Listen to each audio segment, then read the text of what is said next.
განათლებისა და მეცნიერების მინისტრმა თბილისის 92 საჯარო სკოლის ბიბლიოთეკა მოინახულა. პროფესიული განათლების სინდიკატის პრეზიდენტმა სკოლას 100-ზე მეტი დასახელების თანამედროვე მაღალ პოლიგრაფიული ხარისხის წიგნები გადასცა. მათი სარგებლობა უცხოენის მცოდნეს სხვადასხვა მიმართულების მასწავლებლებს და საბუნებისმეტყველო მეცნიერებებით დაინტერესებულ მოსწავლეებს შეუძლიათ. სასკოლო ბიბლიოთეკების მოწყობა პრეზიდენტის ერთ-ერთი ინიციატივა და სამინისტროს პრიორიტეტია. განათლების პროფესიული სინდიკატი ამ ინიციატივას ერთ-ერთი პირველი გამოეხმაურა. დიმიტრი შაშკენის განცხადებით ახალი სასწავლო წიგნები ბიბლიოთეკების წიგნებით შევსება ინტენსიურ ხასიათს მიიღებს.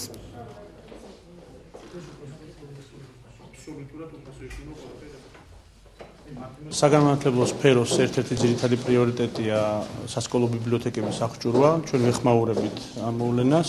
დღეს ჩვენ საჩუქრად გადავეცით წიგნები 92 საშუალო სკოლას. სექტემბერში იგეგმება რესპუბლიკური პედაგოგიური ბიბლიოთეკის გახსნა, სადაც ყველა სკოლა საქართველოში შეძლებს მიიღოს თანამედროვე საგანმანათლებლო ტექნოლოგიები. ეს არის ბრწყინვალე მაგალითი იმისა, როგორ კარგად შეიძლება ვითანამშრომლოთ განათლების და მეცნიერების სამინისტრო და პროფესიული გაერთიანება.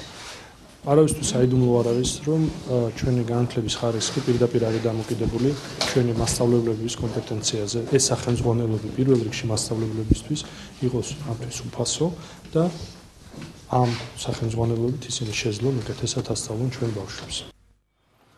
მორიგ თავდასხმას ერახში 20 ადამიანის სიცოცხლე ემსხვერპლა. ქალაქ კარბალაში ზედიზედ 2 დანაღმული ავტომანქანა აფეთქდა. კარბალას მოსასწრე ქალაქ ნაჯაფში კი გზატკეცილზე დამონტაჟებული ნაღმი ამოქმედდა. სამივე შემთხვევაში თავდამსხმელების სამიზნე შიიტი პილიგრიმები იყვნენ. შიიტების წინააღმდეგ, რომლებიც ერახში სუნით მუსლიმებთან შედარებით უმცირესობას წარმოადგენენ, თავდასხმები ხშირად ხორციელდება. ამ მხრივ სიტუაცია განსაკუთრებით ბოლო 5 თვის განმავლობაში გაუარესდა. მარტში ერახში განხორციელებული სხვადასხვა მასშტაბის თავდასხმების შედეგად ასეულობით შიიტი დაიღუპა.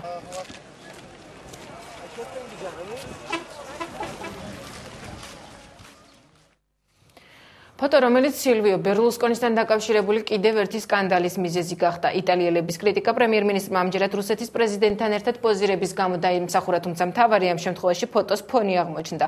ორი ქვეყნის ლიდერებმა ფოტორეპორტიორებისათვის ზუსტად ლეონარდო და ვინჩის საიდუმლო სერობის წინ გაჩერდნენ ფოტოც და ეს ამბავიც არაერთი საერთაშორისო გამოცემის გარეკანზე თუ ვებგვერდზე აღმოჩნდა. სპეციალისტები ამბობენ, რომ ფოტო გადაღებისას განათების გამოყენებამ შესაძლოა ხელოვნების ნიმუშს სერიოზული ზიანი მიაყენოს. ეს განცხადებები პოლიტიკური ოპონენტის კრიტიკის მთავარი ობიექტი აღმოჩნდა. იტალიელმა დეპუტატებმა განაცხადეს, რომ ეს ფაქტი კიდევ ერთხელ დასტურებს, რომ ქვეყნების ლიდერებს შეუძლიათ ის აკეთონ, რაც სურთ.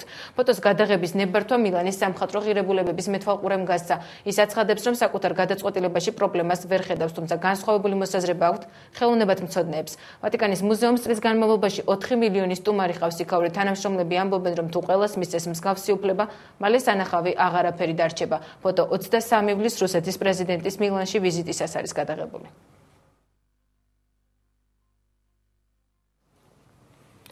ოფიციალური ვაშინგტონი ავღანეთის ომის საიდუმლო მასალების გამოქვეყნებას გმობს. საერთაშორისო ორგანიზაციის ვიკილიქსის ოფიციალურ ვებგვერდზე გამოქვეყნებულ მასალებში საუბარია ავღანეთში მიმდინარე ომის ფარულ დეტალებსა და მისიის მარცხზე. 76,000 მოხსენება ვებგვერდზე კვირას საღამოს გამოქვეყნდა.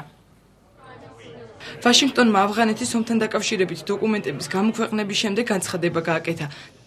თეთრმა სახლმა საერთაშორისო ორგანიზაცია ვიკილიქსის ოფიციალურ ვებგვერდზე გამოქვეყნებულ მასალებს, სადაც საუბარი ავღანეთში მიმდინარე ომის ფარულ დეტალებს ეხება, ფედერალური კანონმდებლობის დარღვევა და შტატების სამხედრო სამსახურისთვის საფრთხის შემცველი უწოდა. შეერთებული შტატების პოზიცია ამ საკითხთან დაკავშირებით ნათელია. ეს ფედერალური კანონის დარღვევაა და ამასთან ერთად სამხედროებისთვის პოტენციურ საფრთხესაც შეიცავს. დოკუმენტების გამომზეურება ზიანს მიაყენებს არა მარტო შტატების სამხედროებს, არამედ მათ მოკავშირეებს და იმ ადამიანებს, რომლებიც უსაფრთხოების უზრუნველსაყოფად იბრძვიან. გამოქვეყნებულ მასალებში საუბარია ავღანეთში მარცხსა და პაკისტანსა და თალიბებს შორის არსებული მჭიდრო თანამშრომლობის შესახებ შტატების პოზიციაზე. ვებგვერდზე ვიკილიქსი 2 კვირას საღამოს 76,000 მოხსენება გამოქვეყნდა. ჯგუფის ხელმძღვანელობის განცხადებით მოგვიანებით დამატებით 15,000 მოხსენებასაც დადებენ. შეერთებულმა შტატებმა დოკუმენტებში სამხედროების სახელებისა და სამხედრო ოპერაციების გამოქვეყნებას დაგმო. შეერთებული შტატები ავღანეთის ომში 2011 წლის 11 სექტემბრის შემდეგ იმიტომ ჩაერთო, რომ ეს მხარე ყველასგან უარყოფილი, უსაფრთხო და უსუსური იყო. შეერთებული შტატების პრეზიდენტის მთავარი მიზეზი ის იყო, რომ ქვეყანაში სამხედრო დაჯგუფების წინააღმდეგ ომი დაიწყო. გიბსის განცხადებით შეერთებულმა შტატებმა ვიკილიქსის ადმინისტრაციას თხოვნით მიმართა, რომ ვებგვერდიდან შტატებისთვის საფრთხის შემცველი ინფორმაცია ამოეღო. ჯერჯერობით უცნობია უკავშირდება თუ არა თეთრი სახლის მოთხოვნას WikiLeaks-ის გადაწყვეტილება. დროებით გადაიდო დამატებითი 15,000 მოხსენების გამოქვეყნება. შეერთებული შტატების წარმომადგენელ ფილიპ ქროულის განცხადებით, შტატების დეპარტამენტმა პაკისტანისა და ავღანეთის ლიდერები გააფრთხილა, რომ დოკუმენტების საჯაროდ გამოქვეყნება იგეგმებოდა.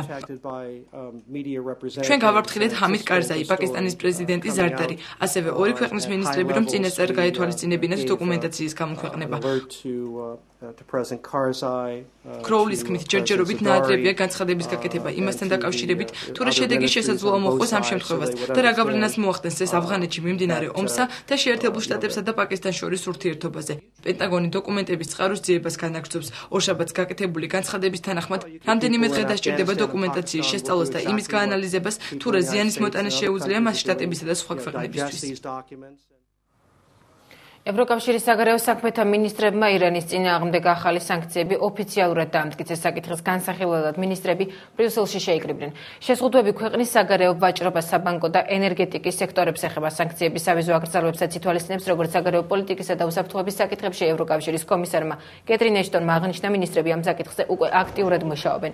ირანში იმედოვნებდნენ, რომ სანქციებს თავს დააღწევდნენ მას შემდეგ, რაც ოფიციალურმა თეირანმა ევროკავშირთან დიალოგის დაწყების სურვილი გამოხატა, თუმცა გადაწყვეტილება უკვე მიღებულია. ირანისთვის სანქციების დაწესებას კანადაც დათანხმდა. უკვე ცნობილია, რომ ეს ქვეყანა ირანის გაზისა და ნავთობის სექტორში ინვესტიციებს შეამცირებს. დაწესდება აკრძალვების საქონლის ექსპორტირებასთან დაკავშირებითაც ირანული ბანკები კანადაში საკუთარ ფილიალებს ვერ გახსნიან და კანადური ბანკები არც ირანში იმუშავებს. ევროკავშირის ახალი სანქციები გაეროს სანქციების მორიგ მეოთხე რაუნდს მოყვა, რომელიც გასულ თვეს ირანის ბირთვული პროგრამის წინააღმდეგ შემოიღეს. დასავლეთი და შეერთებული შტატები შიშობენ, რომ ირანი ბირთვული იარაღის დამზადებას ცდილობს.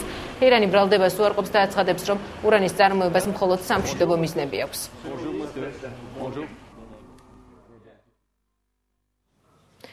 მექსიკის პროკურორის განცხადებით, დურანგოს შტატის ციხის ადმინისტრაციაში იარაღებულ პატიმრებს ციხიდან უშვებდა, რათა მათ დანაშაული ჩაედინათ, შემდეგ კი უკან საპყრობილეში აბრუნებდა.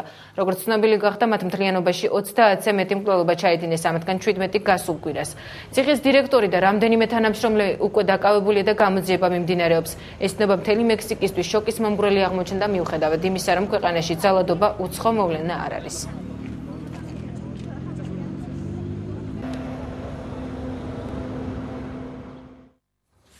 საქართველოს ქალმშვილდოსანთა ნაკრები 30 ივლისს ამერიკის შეერთებულ შტატებში გაემგზავრება, სადაც მსოფლიო თასის მესამე ეტაპზე იასპარესებს. საქართველოს ნაკრებს მსოფლიო ეტაპზე ხათუნა ნარიმანიძე, ქრისტინე ესებუა და ასმათ დიასამიძე წარმოადგენენ. ქალმშვილდოსანთა ნაკრები ამერიკის შეერთებულ შტატებში გამგზავრებამდე ორკვირიან შეკრებას გადის. დღეს მშვილდოსანთა ეროვნული ნაკრების ვარჯიშის, სპორტისა და ახალგაზრდულ საქმეთა მინისტრი ლადო ვარძელაშვილი დაესწრო მან სპორტსმენებს მსოფლიო ეტაპზე წარმატებით გამოსვლა უსურვა.